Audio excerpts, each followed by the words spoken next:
Selamat siang dan salam sejahtera untuk kita semua. Di sini saya akan menjelaskan beberapa tahapan dalam proses design thinking. Dalam proses design thinking, ada yang dinamakan proses empatis, define, idea, test, dan juga prototype. Pertama, saya akan menjelaskan yang namanya empatis. Empatis merupakan salah satu proses design thinking. Empatis artinya dalam empatis ini ada beberapa tahapan. Yang pertama yaitu observe atau mengamati. Dalam melakukan proses empatis, kita harus melakukan yang namanya mengamati. Mengamati apa yang dilakukan pelaku UMKM dan cara mereka berinteraksi dengan lingkungannya, baik berupa kebutuhan customer ataupun saingan di sekitar tempat tinggalnya. Bagaimana cara pelaku UMKM menghadapi para pesaing daerah sekitarnya, dan bagaimana ia melakukan persaingan yang sehat dengan pesaing-pesaing lainnya.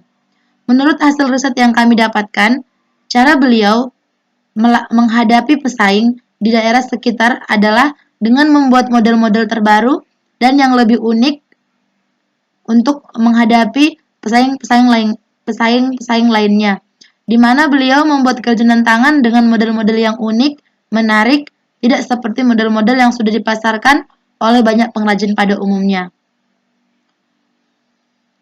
Berikut adalah cara beliau untuk membuat kerajinan tangan itu.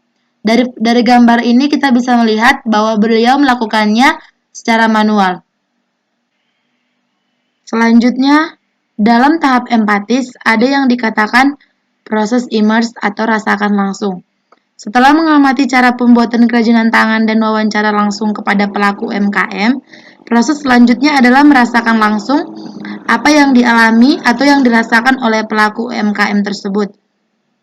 Melalui riset ini, salah satu dari tim kami mencoba untuk menciptakan kerajinan tangan dengan dipandu oleh pelaku UMKM secara langsung untuk mengetahui tingkat kesulitan yang dihadapi beliau dalam melakukan atau membuat kerajinan tangan tersebut. Berikut adalah contoh-contoh kerajinan tangan yang dibuat oleh beliau. Hasil yang diciptakan oleh salah satu tim riset kami juga ada di gambar ini, di mana dia melakukan tahap observasi dan engine untuk mengunjungi langsung lokasi usaha yang digeluti oleh beliau.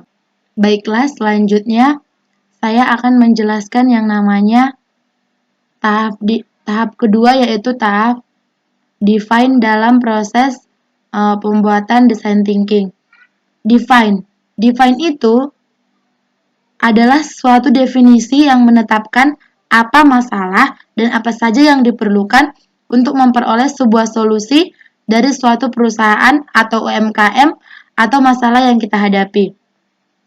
Sedangkan tujuan dari define sendiri adalah untuk memecahkan sebuah masalah yang kompleks yang belum terdefinisi secara jelas atau belum ditemui solusi terbaiknya. Dari permasalahan yang kami lihat dari beliau, si pengrajin tangan tersebut, kami menemukan beberapa masalah. Yang pertama, strategi yang digunakan beliau dalam melakukan pemasaran dikatakan tidak mendapatkan yang namanya pendapatan yang tetap stabil.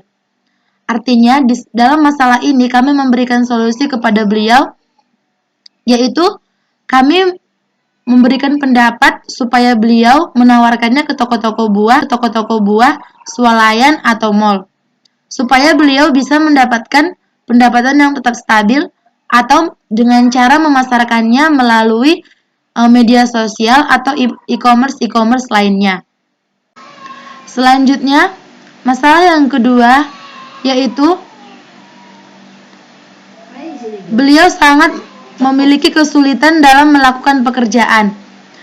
Jadi solusi yang kami lakukan adalah memberikan pendapat supaya beliau memasok terlebih dahulu bahan baku dari supplier dengan sebaik-baiknya atau dengan pasti, supaya tidak mengakibatkan ketertundaan pengerjaan orderan dan terlambatnya pengiriman barang, sehingga dalam melakukan sebuah pekerjaan beliau tidak menjadi mengalami kesulitan, atau beliau bisa menggunakan alat-alat yang lebih canggih untuk mempermudah pekerjaan. Selanjutnya yaitu masalah yang dialami beliau adalah cara beliau mengatasi kekurangan biaya yang ada untuk modal di masa pandemik ini. Artinya, beliau mengatakan kepada kami bahwa ia sulit dalam mengatasi kekurangan biaya untuk modal usaha pembuatan kerajinan tangan berikutnya. Jadi kami memberikan solusi kepada beliau untuk memutar kembali penghasilan yang didapatnya supaya ada modal untuk membuat kerajinan tangan selanjutnya.